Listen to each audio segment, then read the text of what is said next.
This week, join me in the American Southwest as I explore one of archaeology's greatest mysteries. Why did the ancient inhabitants of this land, the ANASAZI, build these incredible cliff dwellings, only to abandon them decades later? And seemingly disappear from history. Unbelievable. To find out, I'm gonna take to the air, dangle from dangerous cliffs, and explore some of America's most spectacular archaeological sites. We're digging for the truth, and we're going to extremes to do it. I'll meet you over there.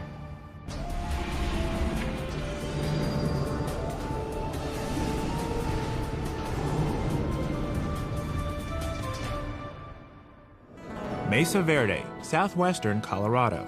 Land of rugged canyons, soaring mesas, and some of America's most stunning prehistoric ruins. Yet ever since these abandoned villages were first discovered in the late 19th century, they've puzzled visitors and archaeologists. Pretty incredible, huh? Can you imagine building something like this on the face of a cliff and actually living up here? Hi, I'm Josh Bernstein, and the American Southwest is my home. But I've never gotten to the bottom of its most fascinating mystery, until now. Why did the ANASAZI decide to move to the cliff sides? And why would they then abandon this entire region only decades later, never to return? These questions are at the heart of a debate now raging between archaeologists and Native Americans. At stake is the traditional image of the peaceful ANASAZI. Everyone agrees that's how they began. The people who became known as the ANASAZI started to farm this area of the American Southwest as early as 1 AD. For most of their history, they lived in small, scattered villages on the mesas and in the valleys. But in the middle of the 13th century, something happened. The ANASAZI began to cluster together. They built high walls around their settlements, or took the precarious step of moving whole villages onto the cliff sides. Then, fewer than 50 years later, they abandoned these homes too, leaving behind most of their possessions, as if they planned to return. Instead, they seemed to disappear from history. Were the ANASAZI invaded by another tribe? Or did they succumb to drought? Why did this complex and far-reaching civilization suddenly collapse? What happened? My exploration begins with Larissa Kumawana, a ranger at Mesa Verde National Park. In addition to her years teaching people about these ruins, Larissa is also a member of the Hopi tribe. The Hopi claim the ANASAZI are their ancestors, and Larissa's insights may point me in the right direction. So there's no running rivers, no streams in the bottom of any of these canyons. So their main water source would have been seep springs. So there's no water down there? No water down there. The only water would be in the back of these alcoves here. It is why it's thought that's the reason why the transition happened, you know, from the mesa top sites down into these cliff dwellings. You got the water source right there. Why not build closer to them? Larissa's answer was practical, but I felt it avoided an important question. The ANASAZI could have accessed these seep springs without living on the faces of these cliffs. Why subject an entire community to such exposure and risk? Many archaeologists now think that the ancient ANASAZI had a darker side, marked by massacres and even cannibalism. Could violence explain the move to the cliffs? The cliff dwellings of Mesa Verde are certainly impressive, but there are hundreds of other sites throughout this region. Perhaps seeing some other dwellings would give me greater insights into why the ANASAZI made such a drastic move. To do this, I need a significant change of perspective. This is a twin-seat, twin-prop, home-built experimental plane. While it might not comply with FAA regulations, its open cockpit makes it perfect for spotting cliff dwellings. These guys are now trying to work out the logistics of where the camera goes and where they fly. They don't really seem to care if we live or not. My pilot, Skip Lange. He flew P-51 Mustangs during World War II. Skip, I don't have a parachute. Neither do I, so we're even on that score, Josh. Okay. With those encouraging words, we're off. Flying in a plane that feels like it's made of rubber bands and balsa wood. This part of the Southwest is known as the Four Corners, the place where Arizona, Colorado, Utah, and New Mexico come together. It was the heart of the ANASAZI homeland for more than 1,000 years. This is fun flying with the open air because you get to feel like you're actually just flying up here. Today, most of this region is covered with forests of pinyon pine and juniper. Yet 900 years ago, it was full of fields of corn, squash, and beans. Archaeologists believe the ANASAZI supported 40 to 50,000 people in this area. Perhaps Larissa was right. Perhaps some of the ANASAZI's water sources dried out, forcing them toward the seep springs. I'm imagining what it must have been like to move off the tops of the mesas and onto the sides of the cliffs. Talk about living on the edge. Think of the children and elderly on these cliff faces. And they did this throughout the Four Corners region, even in some of the most remote and desolate canyons. Why would the ANASAZI make such a change, take such a risk? What could these massive stone walls offer them to make the move worthwhile? To answer these questions, I need to get my feet back on solid ground, where I can hike and explore some of the more isolated cliff dwellings. To help me get to these distant dwellings, I'm teaming up with Vaughn Haydenfeld. Vaughn is an accomplished mountaineer and local guide who knows these canyons and their ANASAZI sites like the back of his weathered hands. Yvonne? Yeah. Nice to meet you. Nice to meet you. How's it going? It's going well. It's a beautiful day. Good. I heard you're the man who can show me some remote sites. We might be able to find something out here. You got one in mind? Yeah, I do. Toss that rope in the back and... Vaughn spent the last 20 years exploring the ruins of Utah's Cedar Mesa Plateau. He's played a critical role in the preservation and interpretation of many sites. He's excited to take me to one of his favorites. Wait, hold on. This section here looks a little tough. We drive in as far as we can go. The rest will be on foot. Where we're going, it's pretty far out there. Yeah. And, you know, it's a fairly difficult route in there, so... Some nice yucca blooms there. Vaughn tells me this plateau is cut by dozens of sheer, slick rock canyons where the ANASAZI lived. We'll have to rappel to get down into one. All right, here we are. See where we're headed? All the way over there. Yeah. Got that lower set of ruins up against the cliff face. That's incredible. Upper set of ruins right up in there. Ah, right under that cliff. Yeah, yeah. That's unbelievable. People actually lived Yes. that high up. Apparently so. You know, it's an amazing thing, but people were hunkered all over in these. This is kind of that final phase before the abandonment here.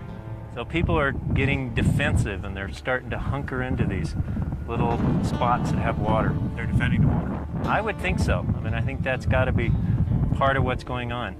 You know, that they're here, they've got these towers across here. If you look right across the canyon here, we have a tower. Oh. Another collapsed tower, you know, showing that they're in control of this little spring here. Let's do it. All right. The watchtowers intrigued me. What were they watching for? One thing that continues to blow me away every time I see these sites is, first of all, how well they blend in to the rocks around them.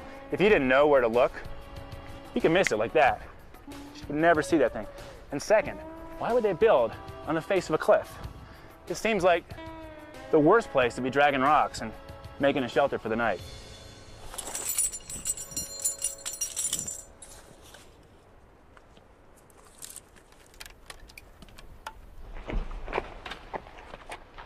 Have you used this tree as an anchor before?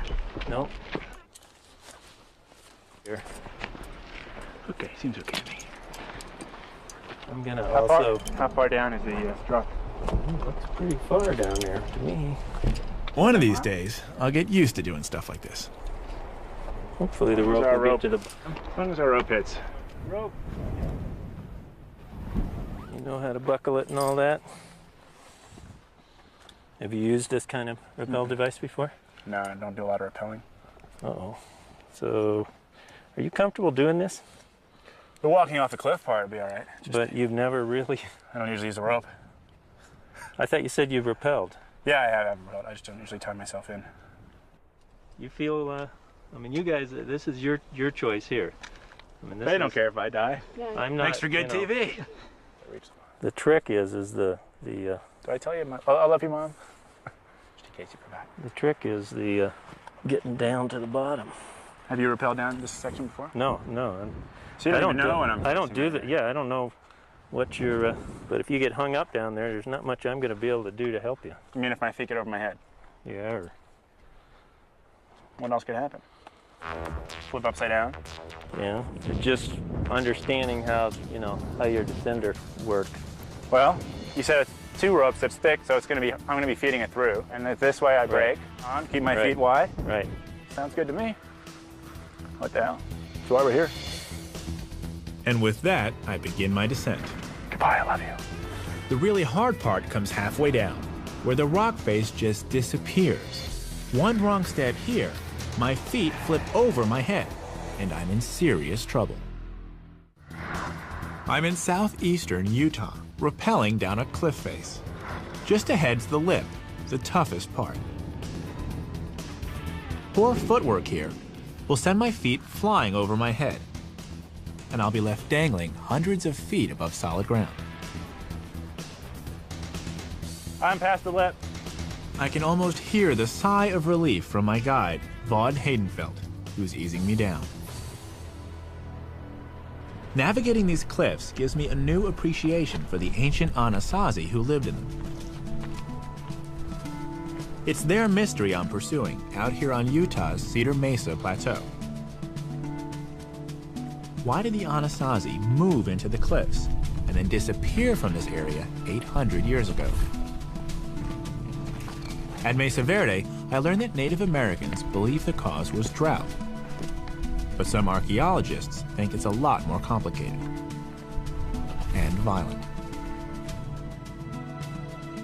Look up above, the large spiral. Oh, wow. Oh, that's incredible. Yeah, it's an incredible spiral. It's a really large one. Pigment's still in pretty good shape. You have a sense of what that meant? The spiral? Yeah, I've heard a lot of different stories. Yeah, Hopis and people who claim ancestral heritage here have, meanings to it. It might be in a migration or their people. Or this could just be the marker of these people at this site, saying, this is us. We're here. Well, the dwelling's just over here this way. Yeah, let's go down and have a look at the best part. We're coming right out to the edge of this ledge, which starts getting that kind of defensive nature. A wall here. And a good view of the tower. Greenery there, corn cobs still in the greenery. You can see the corn cobs. Yeah. This is incredible. This is amazing. These corn cobs are over 800 years old, and they're still here as if they were left just yesterday. Unbelievable. We're coming right out to the edge of this ledge. This is my favorite part of this particular site. This little end ruin. All the rock art images on this whole wall. It's a large panel. We have bear tracks and mountain lion tracks. You've got this bighorn sheep down here. Anthropomorphic figures. Big, long zigzag that comes across this whole entire wall panel. Oh, wow. And here she is. Yep, this is kind of the jewel at the end of the trail. Honey, I'm home. Wow. We came down all the way back there. Yeah. But why live here? Why build this here? I see the tower, right, which we saw on the way down. I guess it's the view. This is, I mean, it's a stunning view, but you know, the question that what I don't get is, this isn't easy. You know, they had to bring these rocks here, if not break them from the wall, and there's a lot of work. Yeah. So why? You know, why live here? Why bring their babies and their grandchildren to such a precarious location and live their lives here? Because something's going on that's forcing them into these kind of situations. And you think that it was warfare or well, there was tribal certainly strife unrest, going on. yeah. There had to have been something to get people to have to bring their living up into these kind of places. Mm-hmm. You know, out on ledges. You know, you've got huge drop-offs right out from your doorway. You can't really see. You have to mix mortar, get water up here to mix all this mortar to put these stones together. It's just an amazing amount of effort, and it's not easy. As you can see, the closest water here is down in the canyon bottom. What are these holes? They're called loopholes. What are they seeing? This one shows me basically that big rock. Yeah, which could be a route of people coming up into this site.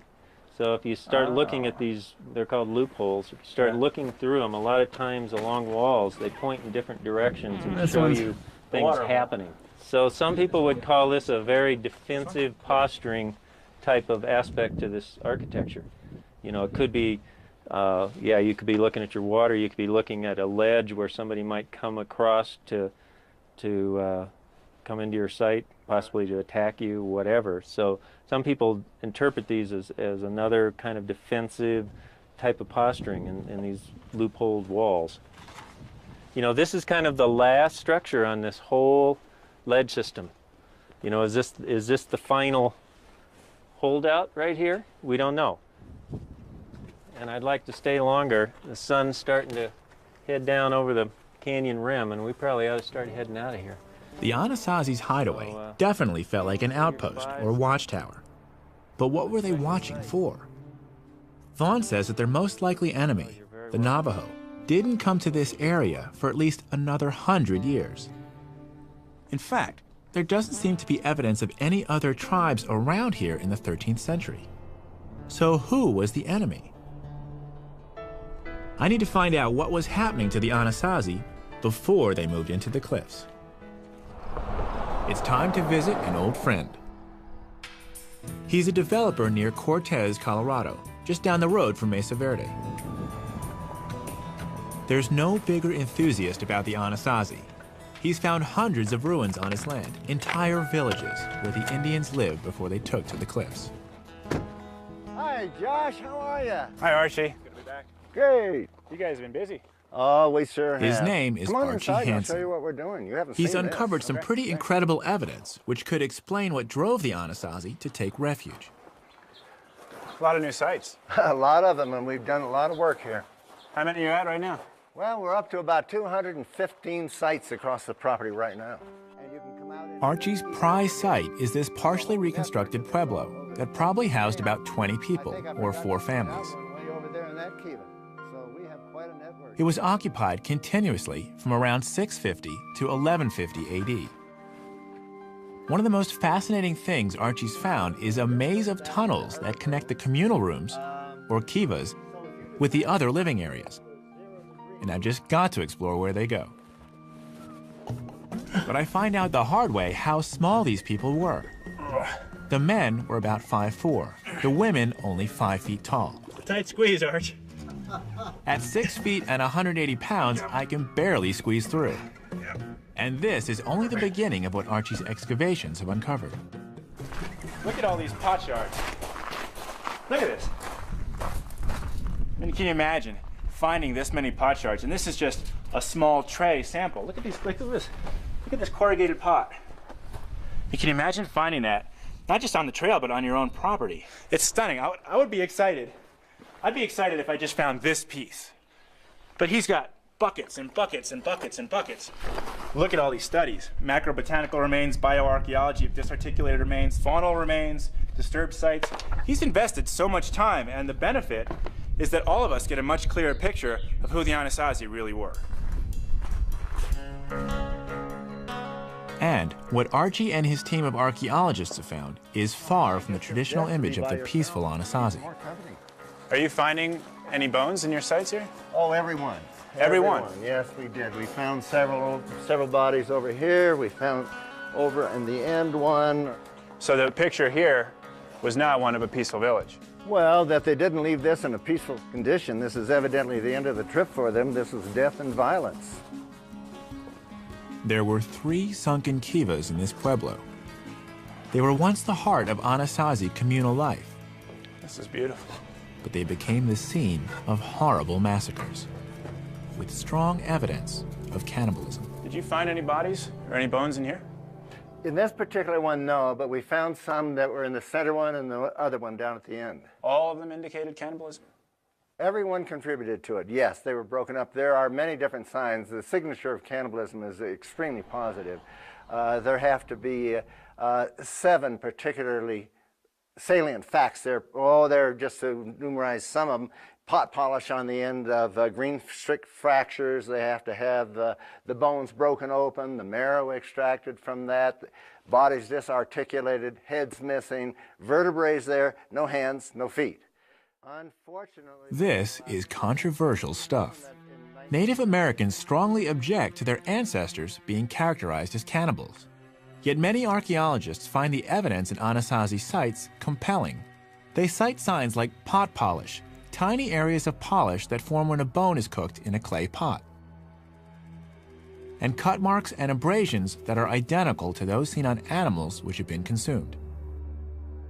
What Archie was saying was that his site is full of such evidence. we had a 14-year-old male and estimated 21-year-old male, and they were butchered and probably consumed down there because they found them on parts and pieces in the fire pit and on the benches going around, etc. We reinterred what we could find in that other kiva into the wall. After the massacre, evidence suggests that any remaining residents abandoned this pueblo and moved on. What made them decide as a community, time to go?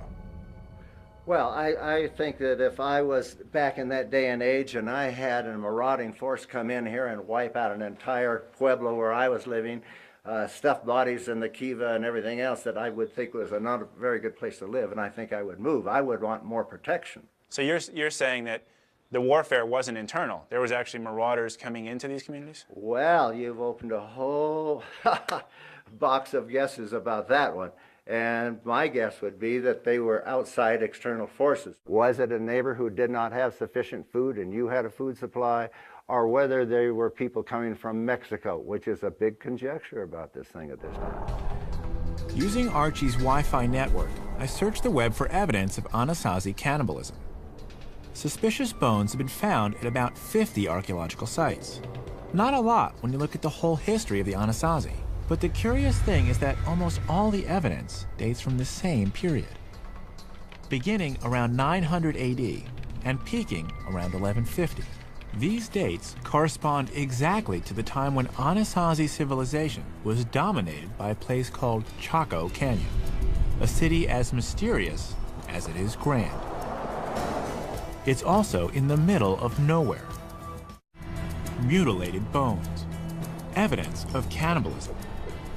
Everything Archie Hansen said at his pueblo seems to point to something going terribly wrong in the ANASAZI world by the mid-12th century. And the clues to this violence point to Chaco Canyon, the ANASAZI's greatest achievement, now a desolate ruin in the New Mexico desert. On Cedar Mesa, I saw some convincing evidence that fear drove the ANASAZI into the cliffs. To understand the root of that fear, I have to understand Chaco and what shook the walls of that great stone city. I need to see these ruins from above, so I've called in my friend Bubba Peters with his PPG to help get me into the air. PPG is short for Powered Paraglider, and Chaco's so big I need something like this contraption to get the lay of the land. But strong winds can make flying tricky, even fatal if I'm not careful. 80 pounds of wind machine. He puts out a 28 horsepower. One small step for man. Prop clear?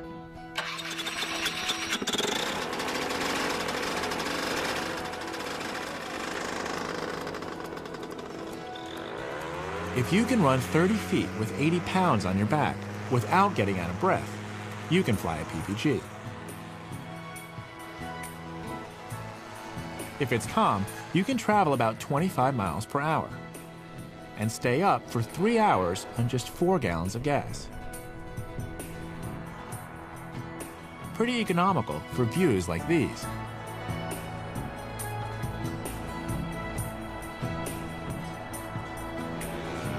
But the fun is flying slow and low. It's amazing how much you can see. That's Chaco. In its heyday, from about 900 to 1150 AD, it was a huge cultural center for much of the Four Corners. People dragged tree trunks for up to 50 miles to erect these enormous buildings. The biggest is Pueblo Bonito. It was 4 or 5 stories high, with 800 rooms. Archaeologists believe that 1,000 people lived here, in what's been called the largest apartment building in the world until the late 1800s. There's nothing like it in prehistoric North America. Once again, I feel the need to see it up close and on foot.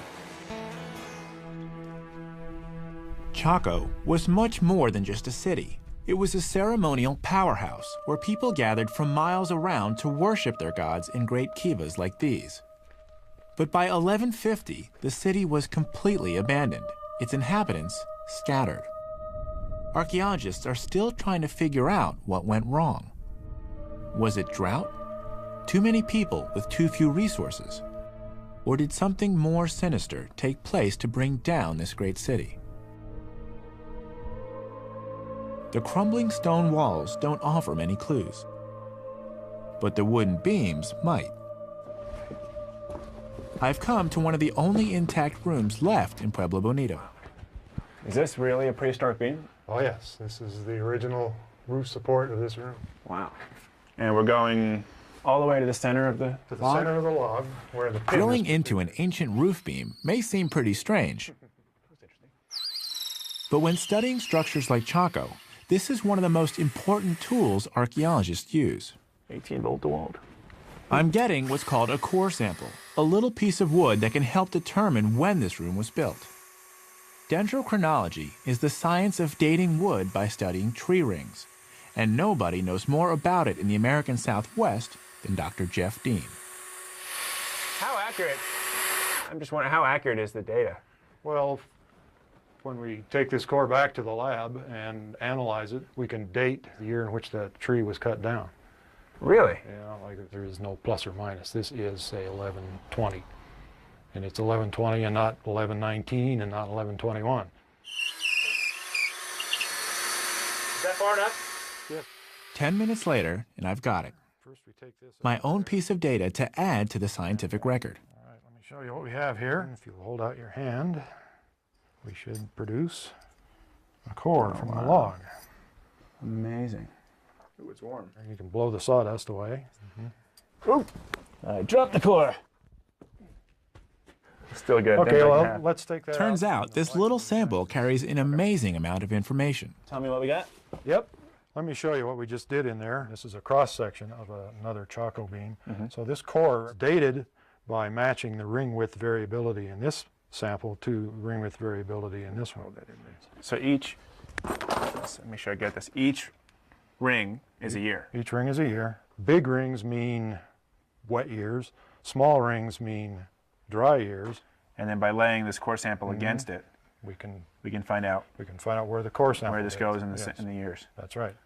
And then how do we know what year we're looking at? Is there a master chart that we lay this against? Yes, this is part of the master chart, and this series of ring widths in here are compared to those. And once you find a match, you can date the core. Thousands of core samples taken all over the Southwest add up to produce a graph charting the annual rainfall from 450 AD to the present. So looking at this, was drought the cause of the Chaco decline? Well, there was a major drought, and a lot of people think that drought caused the abandonment of the canyon and the collapse of the system. Do you think so? Well, I think it was part of the equation, but there are other factors involved as well. What were the others? I think there was a combination of drought, adverse conditions in the floodplain, plus the high population. Obviously, these ruins represent a large number of people, so you have these three factors that combine to trigger the abandonment of the canyon. Drought has always been a fact of life in the Southwest. The people of Chaco Canyon had weathered bad droughts before. And Jeff's tree ring data show that those droughts didn't stop the ambitious building. But in the 1100s, the drought did. Chaco is an eerie place with its own mysteries. Like, how did its priests become powerful enough to get this huge ceremonial center built? Archie Hansen said one theory is that Indians came north from Mexico. Some archaeologists think that they took over Chaco, terrorizing the people. I've been to Mexico. I know that the Toltecs and the Aztecs practiced bloody rituals of human sacrifice. I've seen the skull racks they'd fill with the remains of their enemies. Maybe this could explain why cannibalism suddenly appeared in ANASAZI history. But it's just a theory. If only these stones could talk. But the ANASAZI left us no written records. Was Chaco the scene of grisly rituals that spread throughout the ANASAZI world? Today, some archaeologists are seeking answers to Chaco's mysteries in the smaller communities which help supply the great city. Dr. John Kantner and his archaeology students from Georgia State University are digging at one of these ruins. I'm hoping John will be able to tell me more about what happened at Chaco. What is this site that you guys are excavating? Well, this is a small household. This community here, which we call Blue Jay Community, probably had 3 dozen of these small households, maybe 4 dozen of them. And Chaco is 50 miles, yeah, give or take. It's a right, exactly that way. Exactly. How then does this site give you clues into the rise and fall of Chaco culture over there? Chaco Canyon has very little of its own in the canyon. There is a little bit of water there. They certainly could support some farming. But as far as other resources, there's just not a lot that's there. It's in the middle of nowhere. It's one of the most desolate places you'll find in the entire Pueblo and Southwest. These communities over here are much better positioned. It's a bit wetter here. There's more raw stone materials. There's more wood. And so these people here were the ones that were carrying a lot of the goods into Chaco Canyon to fuel it. Everything that Chaco did had to be fueled by people coming from outside of the area. People in small villages just like this. So the people here have what they need. People here have what they need, exactly. And what does the Chaco culture have that these people need? Yeah, that's a great question. That's what we're sort of trying to figure out exactly. I think that most archaeologists would agree that Chaco eventually becomes a pretty powerful pilgrimage center, one espousing a religious belief that these people seem to adhere to. What the Chacoans' religion was, nobody knows for sure. Many archaeologists believe it had a dark side. That could explain the instances of cannibalism and why people would walk 50 miles just to get close to its power. People believe so much in whatever it is that Chaco is doing that they're willing to carry goods to Chaco, fuel its very existence. And then I think Chaco Canyon began to do what anthropologists call materialize that religious belief system. And by materializing, what they do is they create things. You create things, and if those things are important for the religious belief system, for the rituals, for the ceremonies, then that means that it can be controlled. Other people need those things. Turquoise and shell, and for people out here, they felt they needed those things. And so in order to get those things, they had to go there, and they probably then brought things to Chaco Canyon in exchange for just a little piece of that belief system, a little piece of the religion that they can bring back here to their small communities and then help to fuel what they thought was going to be success here. As I look around John's dig, I'm reminded again that archaeology is painstaking work, piecing together answers from bits of pottery, turquoise, and bone. The simplest of questions can often take years to answer, and even then there's always room for debate. John, you've given me a good sense of how this community related to the Chaco culture, but how did it all fall apart? Well, the priestly leaders of Chaco Canyon, their power and authority was based on a belief system, and that's really all they had. So it's really a house of cards, and if any of those cards are removed, then the whole thing comes falling down. Which was the one card then that did that? In the early 1100s, there was a drought. It was a relatively minor drought, particularly in comparison to other droughts that Puebloan people have experienced, but it probably was just enough to cause the problems. But essentially, there's a power vacuum, and that leads to a lot of social chaos. But did social chaos mean violence? I asked John, was this what drove the ANASAZI to take refuge in the cliffs? In certain parts of the Puebloan world, that's exactly what happens. The violence and the strife that results from this power vacuum leads people to retreat into those kinds of refuges. Moving north to places like Mesa Verde. Exactly. What John says makes sense. Think of the thousands of people abandoning Chaco, looking for shelter elsewhere in the Four Corners. Competition must have been fierce. It's not hard to imagine that it was brutal, too. It's time to put the pieces of the mystery together. But there's one last clue I need to explore.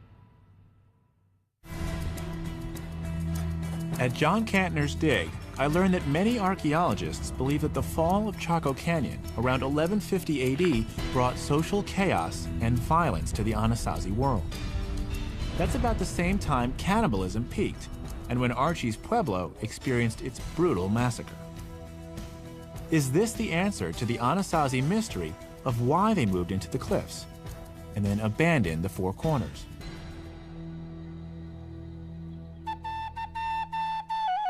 Yet there's another side to this story. Indians to the south of the Four Corners claim to be descended from the ANASAZI. The Pueblo, the Zuni, and the Hopi have their own oral histories about their ancient ancestors. I've spoken to one Hopi at Mesa Verde, Larissa Kumawana, who told me that the ANASAZI moved to the cliffs to be closer to their water sources. Now I'm going to hear more of the Hopi side of the story.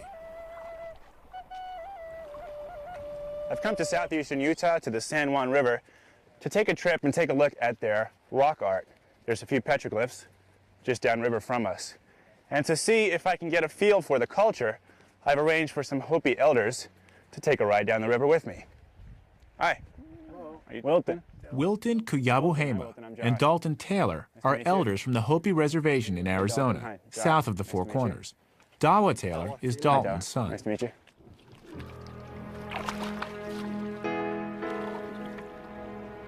Native Americans who claim ancestral ties with the ANASAZI are very hesitant to share their clan histories.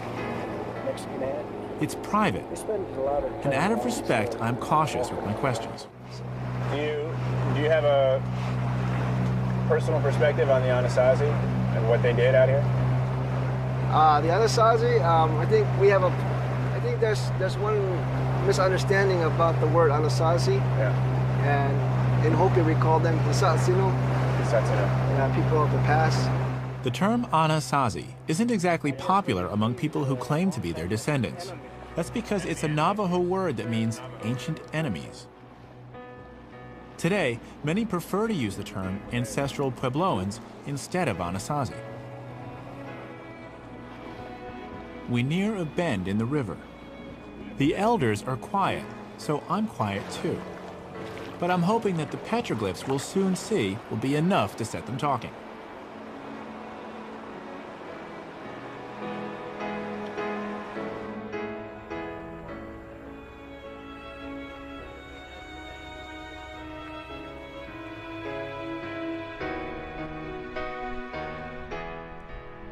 We pull up to take a look at some petroglyphs. Life-size figures pecked out by the ancient ANASAZI 1,500 years ago. But they're just too old. The Hopi can't interpret them. Yet nearby are some other petroglyphs they find very familiar. There's something right here. Oh yeah, that's the spiral. That's a spiral. That's a migration story right there. Migration. Oh yeah, come on up. So here, they occupy, it's the center where they occupied it, and when they go this way. To the Hopi, the spiral means their people were once here, at this place in the Four Corners. To them, the ANASAZI mystery is simply a story of migration. They abandoned the area because it was time for them to go, not because of social chaos or violence. Looks like there's a head here. It takes several hours, but I finally feel comfortable enough to ask Wilton the toughest question of all. Wilton, were the ANASAZI cannibals? No, not really. How do you know? Because from the time when the migration started a long time ago, there is no enemies. Until the second group, like Navajos and these other Paiute, they're the ones that come in and doing the warfare with the Hopi people.